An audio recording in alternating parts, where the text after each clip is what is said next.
Olá, bem-vindos amigos. Hoje nasce um novo quadro no canal do Lar Ismael aqui no YouTube. Personagens em Foco, do Velho e do Novo Testamento, que irá ao ar toda a última quinta-feira do mês. Eu sou Silvia Protásio e estou aqui com Irandir Protásio e Nádia Carvalho. Bom dia, amigos. Bom dia, Silvia, bom dia, Nádia. É com muita alegria que hoje nós nos reunimos para darmos início a esse novo quadro. E vai ser um quadro muito especial. Bom dia, Silvia, bom dia, Irandir, bom dia a todos de casa. Estou muito feliz em participar desse quadro.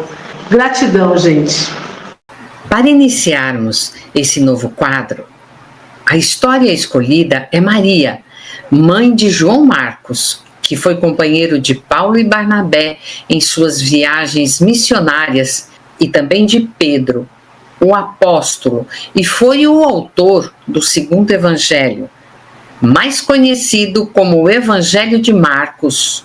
Sua mãe, nossa personagem, também ficou conhecida como Maria de Jerusalém. E quem vai contar essa história é o nosso amigo Irandir. Muito bem, então vamos conhecer Maria, mãe de João Marcos, também chamada de Maria de Jerusalém. Segundo os evangelhos canônicos, foi mãe de João Marcos e irmã de Barnabé, a qual tinha uma casa em Jerusalém.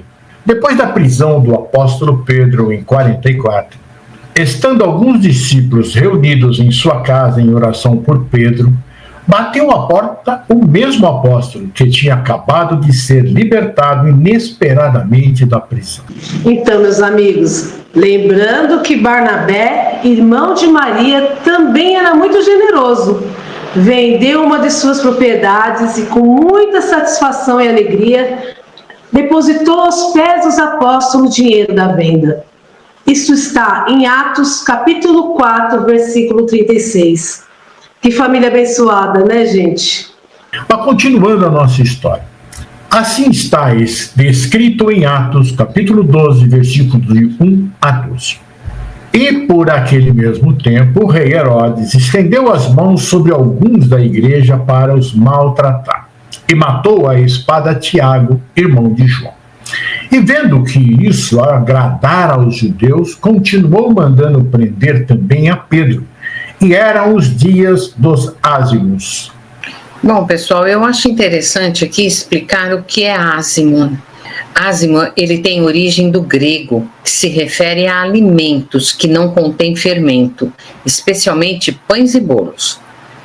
Na história, diz que eram os dias de ázimos. É uma expressão que refere-se a um período de 7 dias de celebração na tradição judaica, começando no dia seguinte após a Páscoa.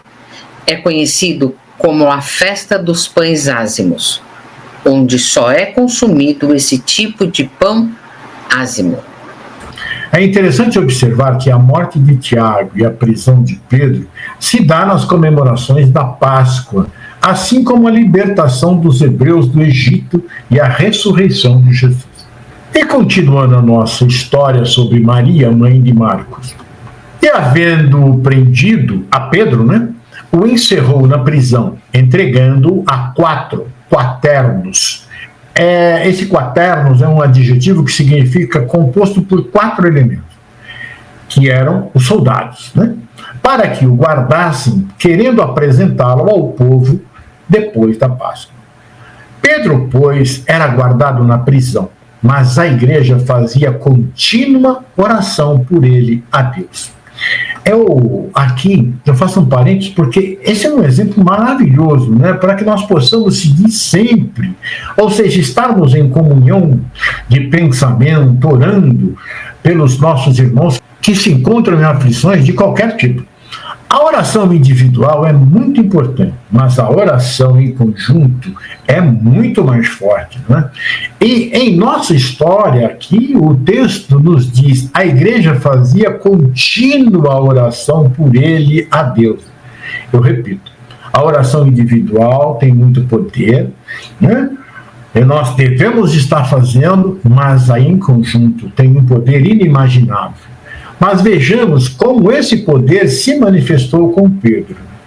Irandir, deixa eu te falar uma coisa, e isso é verdade, né? A oração em conjunto possui um poder que transcende a simples soma das orações individuais, não é verdade? Ela cria uma sinergia espiritual que pode amplificar os benefícios da oração. É um apoio em momentos muito difíceis. A oração em grupo oferece conforto, força e esperança, lembrando que ninguém está sozinho. Vale lembrar, gente, que a oração em grupo, ela não substitui a necessidade da oração pessoal, a individual, né? Mas complementa e enriquece a experiência espiritual. É verdade, Silvia. Quando meu pai faleceu, foi um golpe muito grande na minha família. Nós não conseguíamos parar de chorar. E foi aí que decidimos nos reunir e começarmos a orar e fazer uma corrente todos juntos. E minha mãe toda vez errava e a gente ria muito. E assim, no decorrer dos dias, a gente foi se curando. Meu pai era uma pessoa muito bem-humorada e com certeza ele não ia gostar de nos ver chorando. A oração em conjunto tem muita força com Deus, né, meus amigos? Exatamente, meninos. Precisamos fazer nossas orações individuais sempre que sentirmos a necessidade.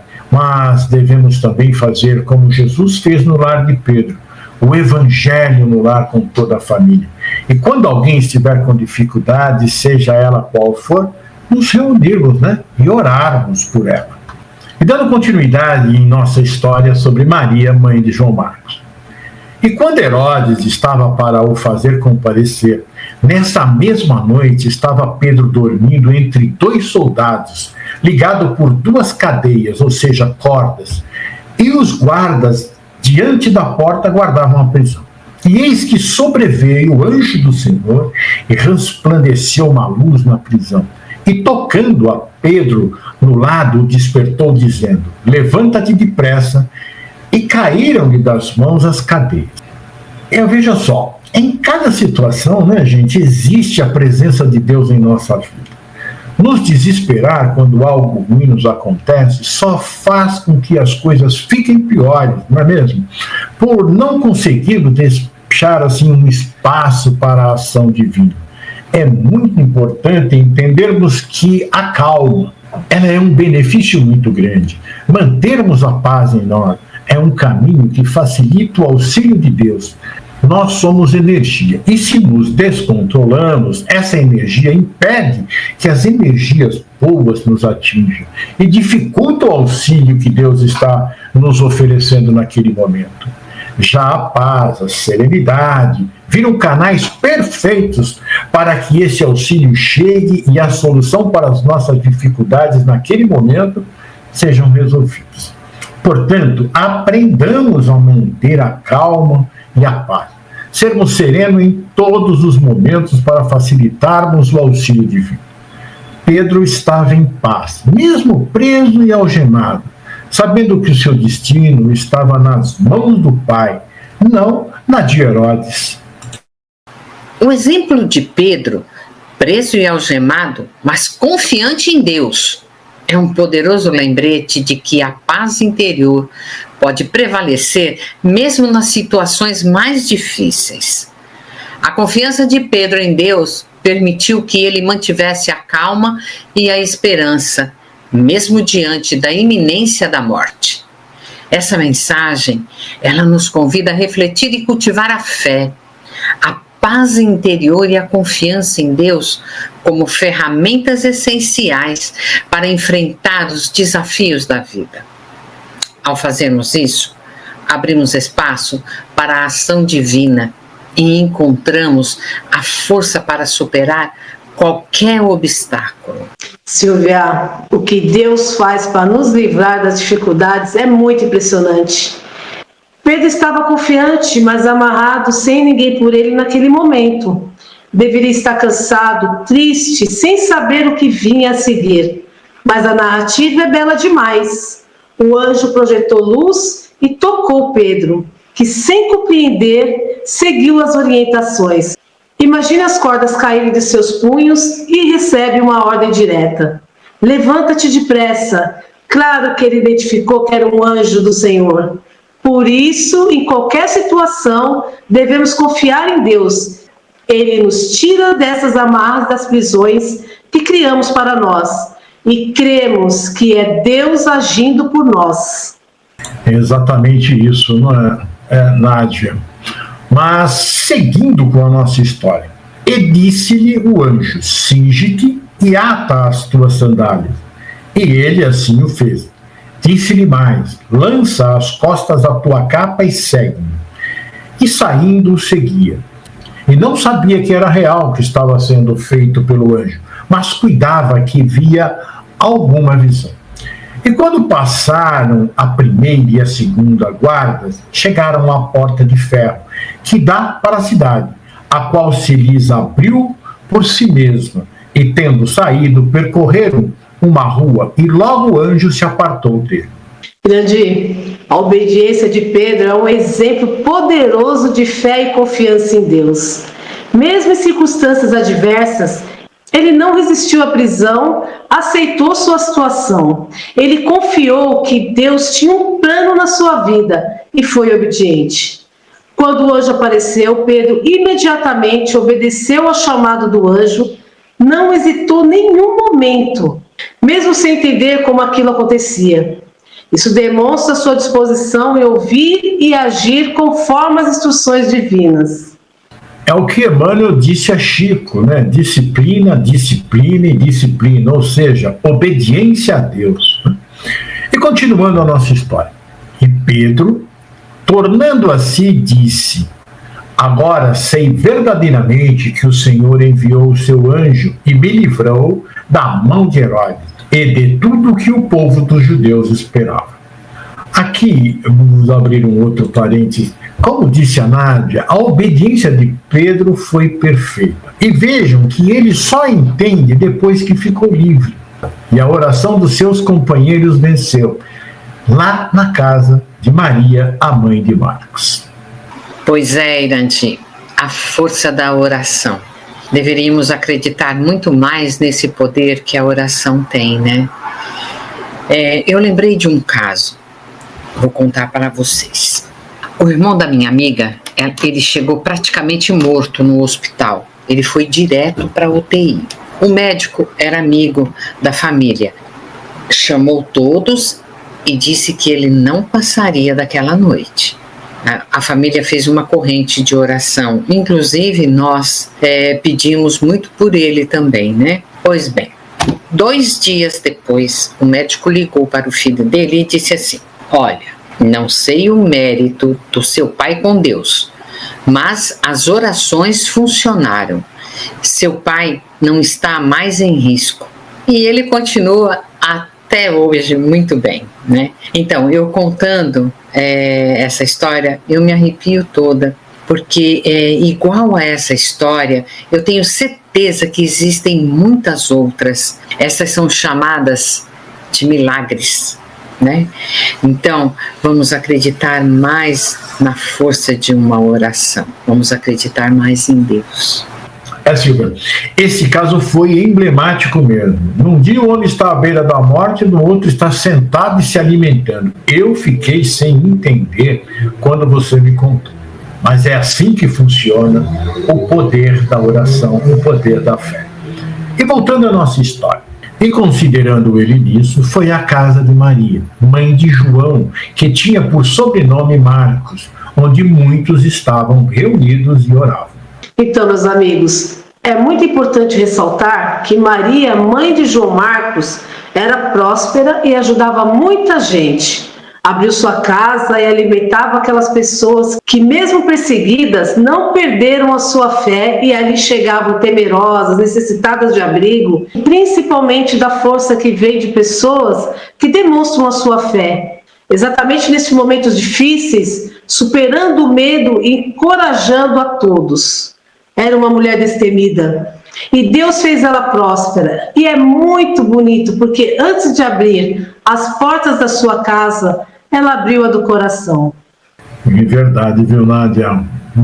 E porque, como vemos, Pedro, guiado pelos mensageiros de Jesus, buscou o único refúgio que tinha em Jerusalém, a casa de Maria Marcos, a mulher que decidiu acolher todos aqueles que seguiam Jesus.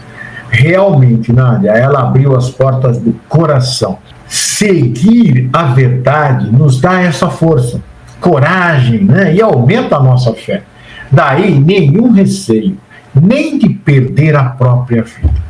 Estaremos dispostos a seguir Jesus, mesmo enfrentando todos os desafios ainda existentes. Pois se hoje não temos um Herodes perseguindo seus seguidores, temos dentro de nós muitos verdugos que não querem que sigamos Jesus.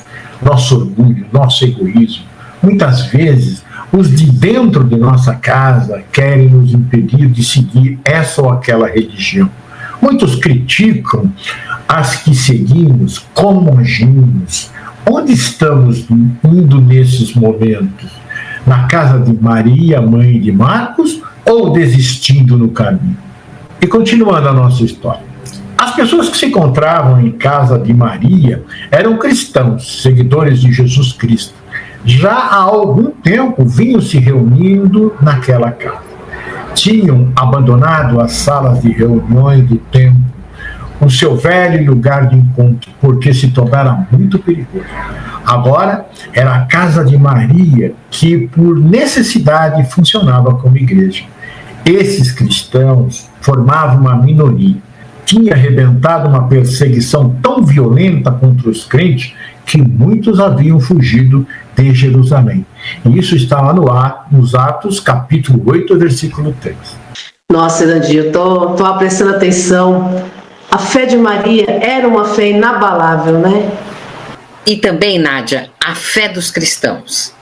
Mesmo com a violenta perseguição, eles buscavam um lugar para se reunirem e estudarem o evangelho que Jesus havia deixado. Não vacilavam, não. E procuravam propagar o máximo possível as palavras do Mestre. Por isso, procuravam estar juntos. E o único porto seguro em Jerusalém nessa época era a casa de Maria, a mãe de Marcos, que, desassombrada, acolhia a todos. Imagine a luz que emanava nesse lar. Todos eles estavam sob a proteção de Jesus, que feliz os recebiam, e cada um que chegava, eu tenho certeza que a luz ficava ainda mais forte. Só o amor, né, Silvinade, aí, queridos ouvintes, para afrontar o perigo. Jesus nos disse para fazer ao próximo o que gostaríamos que fosse feito comigo. Então, a Maria colocou em prática esse modelo. E dando prosseguimento em nossa história. Saulo, por sua vez, devastava a igreja, indo de casa em casa, arrastava homens e mulheres e os lançava na prisão. Aqueles que ficaram estavam constantemente em perigo. A ameaça de prisão pendia sobre as suas cabeças. Mesmo diante dessa perseguição brutal, Maria não parecia preocupada a respeito da sua própria vida. Como amava a Deus, aceitava com naturalidade o fato de que a vinda e ida de muitas pessoas significaria trabalho, despesas e certos inconvenientes. Então, Irandir e Nádia, ao ler a história de Maria, nossa imaginação, ela vai montando o passo a passo, né? Aqui, Irandir, eu imaginei Maria, o semblante sereno, mas determinado. Uma mulher difícil de se abalar, sensata e firme em suas decisões. E é o que Deus faz conosco quando o aceitamos. Conseguimos encontrar o equilíbrio no meio do caos. Exato, Silvio, você disse muito bem. Quando temos a fé verdadeira, a raciocinada, ou seja, aquela que você se debruça sobre a lei de Deus, medita profundamente e tira dali o conhecimento e passa a aplicá-lo em sua vida, você vai se tornar uma rocha, como disse Jesus. Você constrói a sua casa, ou seja, os seus fundamentos de vida, firmes, seguros. Não cabe dúvida do caminho e da forma de caminhar para o reino de Deus. Foi nisso que Maria de Jerusalém se transformou. Então, Irandir, a preocupação de Maria não era com a própria segurança, né? Mas com o serviço a Deus e aos outros. Ela entendia que servir a Deus envolvia sacrifício e disposição para enfrentar dificuldades e que o amor de Deus pode nos fortalecer e nos capacita a perseverar. E desse modo, Maria de Jerusalém revelou-se como uma mulher corajosa e abnegada. Em certos aspectos, parecia-se com Marta e Maria, que durante o tempo em que os líderes dos judeus tentavam matar Jesus, isso está lá em João, capítulo 11, versículos 54 e 57, e também no capítulo 12, versículo 1 ao 11, não recearam recebê-lo. Ela constituía um elo indispensável na cadeia da vida da igreja primitiva. O motivo por que os cristãos estavam reunidos nessa noite e não haviam ido embora à hora do costume provinha de uma emergência. Eles encontravam-se em grande tribulação. Os líderes judeus, ciosos por causa dos sinais e milagres que os apóstolos estavam realizando, já haviam posto anteriormente os crentes na prisão. Está lá em Atos, no capítulo 5, versículo 17 a 20. Então, meus amigos, Maria tinha uma casa grande e podia receber aqueles cristãos que estavam fugindo da ira de Herodes. E graças a Deus que Maria estava lá para ajudá-los. Lembrando que a casa dela era um lugar de abrigo para todos que precisavam de oração, alimentos e conselhos. Pedro sabia que podia também contar com Maria e que conhecia sua casa de oração e bondade. Irandir e Silvia, como é bom a gente ter esse lugar de oração e abrigo, principalmente quando estamos fragilizados. Nádia, como isso é verdade. Ter um local para frequentar é muito bom. Mas vale a pena lembrar, minha amiga, que uma oração podemos fazer em qualquer lugar, no ponto do ônibus, dentro do ônibus, no mercado, na rua, enfim. O local é seu coração que determina, né? Sua vontade pediu naquele momento. Você sentiu necessidade, faça a sua oração. E quando isso acontece, pode perceber, você não enxerga ninguém, não ouve nada a seu redor, é você com Deus. Muitas pessoas conseguem fazer isso, desligam-se de tudo. Eu acho isso fantástico. E precisa ser assim, porque é o seu momento com Deus.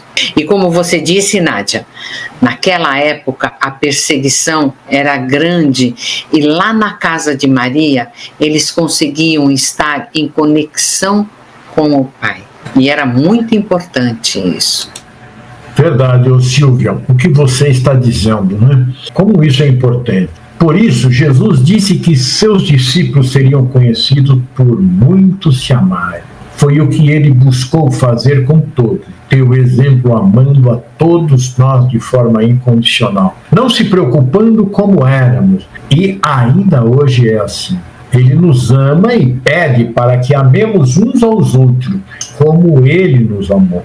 É muito bom mesmo, Nádia, encontrarmos corações que nos acolham quando precisamos, ou mesmo quando não temos tantas necessidades assim. Porque estar junto aos que nos amam e que amamos também é uma festa de luz para os nossos corações. Por isso precisamos ser como Maria Marta, coração e casa aberta aos que necessitam. Ela foi conhecida por muito amar a seus irmãos. Não podemos nos esquecer que Deus sempre reserva um lugar para aqueles que não desistem da fé, que mesmo perseguidos confiam nele. Isso vale hoje para todos nós, porque sofremos sim perseguição, ou em casa, no trabalho, no local de estudo, no ambiente religioso e também no social. Muitas pessoas não gostam da forma que agimos, das convicções que temos, da nossa forma de ser. Sem contar com os inimigos desencarnados e aqueles que lutam para que não haja em nós progresso. Por isso, necessitamos de coragem, de força, de fé, de amor em Jesus, como teve essa mulher maravilhosa, a Maria, mãe de Marcos. Necessitamos do seu lar, do seu coração, e vamos para lá, pois lá é o lugar da oração. Então, entendemos que ela foi e é o porto seguro, pois lá encontraremos o nosso mestre, que não queremos abandonar de forma alguma. Né? E dando sequência à leitura da nossa história.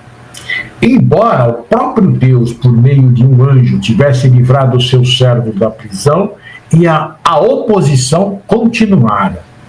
Então, meus amigos, seus algozes sabiam que tinham vencido uma batalha e não a guerra. Por isso temos que orar sempre, e assim seremos protegidos de muitos males. Pois é, Nádia, nós temos algozes em nossas vidas, não é mesmo? Eu vou citar alguns, tá? Os externos são pessoas tóxicas. São indivíduos que constantemente nos criticam, manipulam ou abusam emocionalmente, minando nossa autoestima e bem-estar. Ambientes opressores, situações de trabalho, estudo ou convívio social onde sofremos discriminação, assédio ou injustiça. Circunstâncias desafiadoras. São problemas financeiros, doenças, desastres naturais ou outras crises que nos colocam em situações de vulnerabilidade. Agora, algozes internos. Esses são os piores, eu pelo menos acho. Pensamentos negativos, padrões de pensamento autodestrutivos, como autocrítica excessiva, pessimismo ou ruminação de traumas passados. Quem não faz isso? Isso mina o ser humano. Emoções destrutivas, sentimentos como culpa, vergonha, inveja ou raiva que nos aprisionam e impedem nosso crescimento pessoal. Precisamos nos acertar com o outro. Traumas não resolvidos. São experiências dolorosas do passado que continuam a nos assombrar e influenciar nossas decisões em relacionamentos. E tantos outros, não é mesmo, pessoal? Mas para isso, às vezes precisamos buscar ajuda, mas podemos tomar alguns passos. O primeiro passo é identificar os algozes em nossas vidas, sejam eles externos ou internos. Tratar-nos com gentileza e compreensão, reconhecendo que nós somos humanos e merecemos cuidado. Fortalecer nossa capacidade de superar desafios, sermos resilientes, buscar ajuda. É importante lembrar que, embora os algozes possam nos causar sofrimento, eles não têm o poder de nos definir. Podemos escolher como reagir a eles e construir uma vida de bem-estar e significado. Isso serve muito como uma reflexão. Exatamente, Silvia. Nós descobrimos, desta forma, quem está nos sabotando. Quando passamos a analisar isso, vamos descobrir que o maior inimigo nosso é nós mesmos. Então façamos essa análise e vamos comprovar. E dando continuidade, então, à nossa história. O sangue de Estevão tinha se derramado e as pessoas queriam mais. Ela, Maria, se destacou por sua coragem num tempo onde a perseguição de Herodes Agripa aos cristãos estava muito grande. Os discípulos de Jesus estavam sendo perseguidos e muitos mortos. Como qualquer mãe, ela temia pelo seu filho João Marcos, mas não podia deixar de seguir Jesus. Aqui a gente abre um outro parênteses. A situação era muito grave, porque os perseguidores não apenas prendiam, mas batiam, judiavam e matavam os seguidores de Jesus. Maria sabia de tudo isso. Ela temia por seu filho, mas não podia deixar de seguir Jesus, ou seja, aplicar os seus ensinamentos em sua vida. Ele dera a vida pela verdade. Como não fazer o mesmo se acreditava piamente nele? Se sentia já se instalando definitivamente em seu coração o reino de Deus. Isso me faz lembrar de Joana de Cusa, que mesmo seu filho implorando para ela abjurar Jesus, ela seguiu firme. São exemplos muito fortes para que nos lembremos de que em momento algum devemos vacilar quanto à nossa fé. Estejamos passando pela dificuldade que seja, jamais devemos deixar Jesus, seus ensinamentos e exemplos. Tenhamos fé e alegria de poder aprender e servir àqueles que estão em dificuldades maiores que a nossa. E a nossa história continua. Como mãe, Maria experimentou a alegria de saber que o filho estava a servir o Senhor. A vida dela não influenciou apenas os de fora, afetou também o seu próprio filho. João Marcos recebeu o excepcional privilégio de se tornar um auxiliar de Paulo, que antes os perseguia e agora era um servo de Jesus, junto também com Barnabé, conforme consta em Atos, no capítulo 12, versículo 25. Olha, pessoal, que coisa linda que o que ouvimos agora, né? O filho no caminho de Jesus, aprendendo e pregando os ensinamentos do mestre. Que orgulho essa mãe deve ter sentido. Aliás, nós mães ensinamos o caminho a seguir. Depois, a escolha é deles. E Marcos escolheu trilhar nesse caminho. O outro acontecimento é o de Paulo. Já não os perseguiam e seguia Jesus também. Aqui fica ratificado o ditado que diz: a palavra convence, mas o exemplo arrasta, que é uma frase atribuída ao filósofo e pensador chinês Confúcio. Ela significa que o exemplo é uma das formas mais poderosas de ensinar e influenciar pessoas. Temos brilhantes oradores nesse mundo que conseguem falar e exemplificar. Arrebata realmente muitos corações.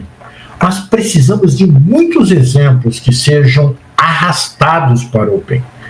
Todos os seus apóstolos se tornaram grandes trabalhadores do bem, entenderam as explicações de Jesus, colocaram em prática e viram a verdade, a luz que clareia em todos os tempos. Precisamos estudar o Evangelho, a Bíblia, e praticarmos a lei de Deus, que é a única.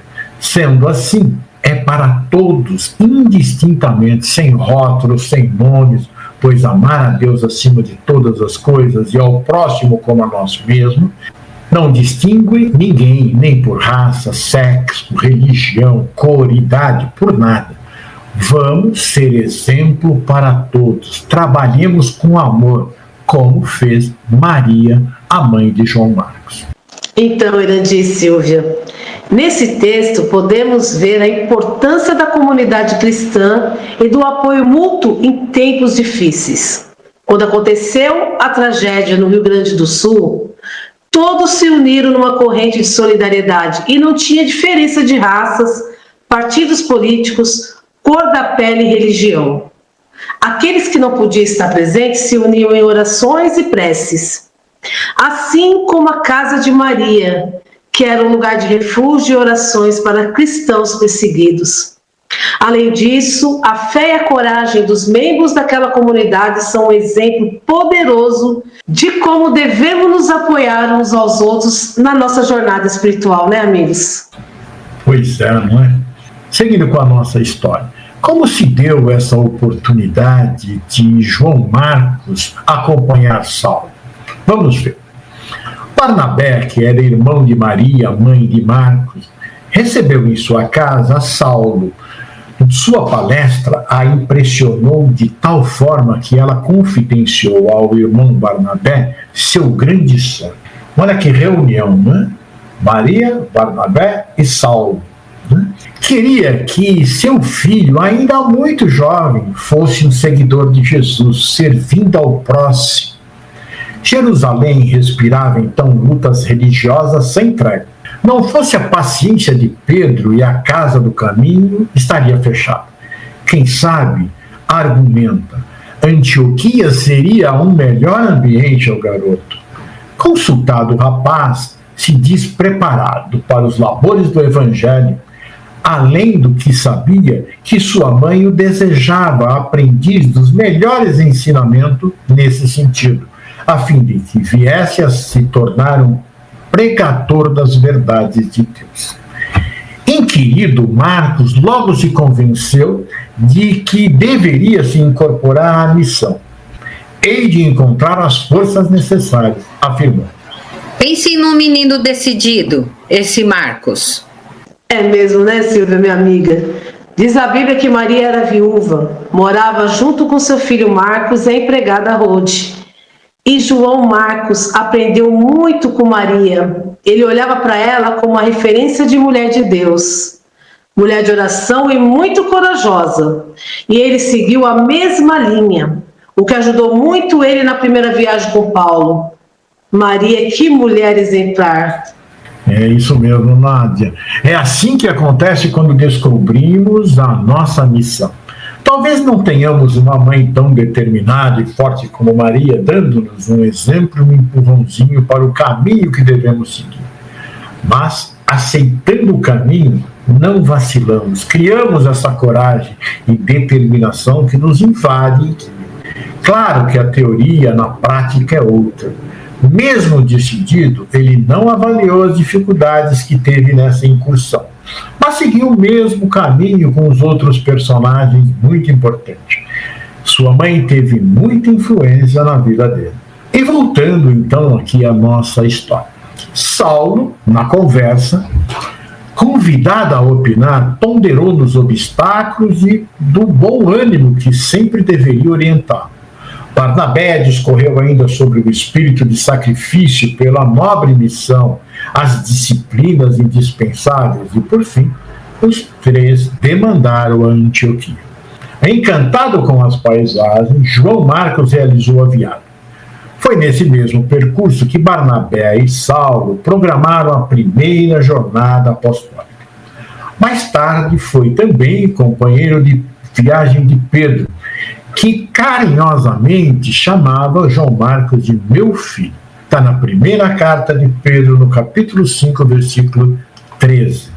Marcos era filho de certa Maria, a cuja casa Pedro se dirigiu após escapar do cárcere e na qual muitos fiéis costumavam reunir-se para rezar, conforme está em Atos dos Apóstolos, capítulo 12, versículo 12. Parece, portanto, ter nascido em família de posses, o que lhe permitiu ser instruído em grego desde pequeno. Seja como for, é certo que Marcos acompanhou Paulo de Jerusalém a Antioquia, onde lhe serviu de auxiliar. No entanto, por algum motivo que os Atos silenciam, não quis seguir o apóstolo até Perge, na Panfilha, senão que decidiu retornar a Jerusalém, razão porque Paulo não o admitiu mais como companheiro de ministério. Por volta dos anos 49 e 50, viajou com Barnabé a Chipre e pouco depois da primeira prisão de Paulo, reconciliou-se com o apóstolo e voltou a ajudá-lo a pregar o evangelho. Também o vemos ao lado de Pedro, quando este teve que sair para pregar o evangelho pelo mundo. Ele passou a ajudar o velho pescador. Pedro, que só sabia o seu aramaico rudimentar e precisava de um tradutor. Pedro confirma ser Marcos, seu acompanhante nas viagens, e vemos em uma epístola aos cristãos do Ponto, da Galícia e de outras regiões, lemos o seguinte: A igreja escolhida de Babilônia, ou seja, de Roma, saúda-vos, assim como também Marcos, meu filho, aquele a quem muito quero, meu auxiliar no apostolado, ou que foi batizado por mim. Estas palavras de Pedro parecem confirmar o constante testemunho da tradição de que Marcos foi discípulo, intérprete e tradutor de Pedro, cuja doutrina tratou de compilar e transmitir o mais fielmente possível a todos os que haviam de ler o seu evangelho, escrito em cores tão vivas e reais que apenas uma testemunha ocular e apaixonada como Pedro seria capaz de descrever. De fato, minha gente, uma das características mais chamativas do segundo evangelho são as descrições psicológicas de Cristo, tão humanas e ao mesmo tempo tão divinas. Sua tristeza, sua alegria, sua angústia, sua compaixão. João Marcos foi um grande intérprete de Pedro, né? E a nossa história continua. Maria de Jerusalém, cujo lar funcionou como casa de Deus. Ela foi, em sua época, exemplo de hospitalidade e coragem. Não é de se admirar que seu filho veio a ser o autor do segundo evangelho, o de Marcos. Gente, como Maria era corajosa e não temia os soldados de Herodes. A sua fé em Cristo era maior que tudo. Será que teríamos hoje a coragem de Maria? É para a gente pensar, né? Maria era uma mulher de atitude que não media esforços para agradar a Deus. Nádia, essas mulheres determinadas, corajosas e donas de uma fé admirável são escolhidas por Deus. Elas já vêm com um propósito bem claro e elas não decepcionam. Como você disse, teríamos essa coragem? Mais uma reflexão aí, pessoal. Vamos pensar, não é? Bom, pessoal, chegamos ao final da nossa história. Linda história. E felizes por termos abordado uma personagem tão fiel a Jesus, tão corajosa, cheia de fé. Suas ações trouxeram para todos nós o segundo evangelho de Jesus, escrito por seu filho Marcos, que seguiu o seu exemplo de coragem e dedicação a Jesus e que nos trouxe muitos ensinamentos que ficarão conosco por todo sempre. Esperamos que cada um de vocês também consigam incorporar essa dedicação e amor em Jesus ao ponto de afrontar a morte em busca da verdadeira vida. E agora vamos passar às nossas considerações finais. Irandi. Bom, eu quero agradecer a todos vocês, né? A Silvia, a Nádia, a cada um de vocês que nos ouviu, por participar dessa história tão maravilhosa dessa mulher de fibra, coragem e fé. E muito obrigado a todos. Eu fico muito agradecida a todos, né? Principalmente o Irandi e a Silvia de estar participando desse quadro tão lindo e dessa história tão bonita de uma mulher tão forte, com uma história de perseverança e fé e amor em Deus. Obrigada, gente. E eu quero convidar a todos vocês a se inscreverem no canal do Lar Ismael no YouTube, Instagram e no Spotify. Obrigada, Irandi, obrigada, Nádia, por esse momento tão singelo e cheio de aprendizados, dividindo com vocês essa história maravilhosa. Quero agradecer a equipe espiritual deste projeto que nos auxilia e nos inspira, ao nosso Mestre Jesus, por essa lição maravilhosa, e a Deus, nosso Pai. A você que está nos ouvindo, muito obrigada pela sua audiência. Até o nosso próximo podcast.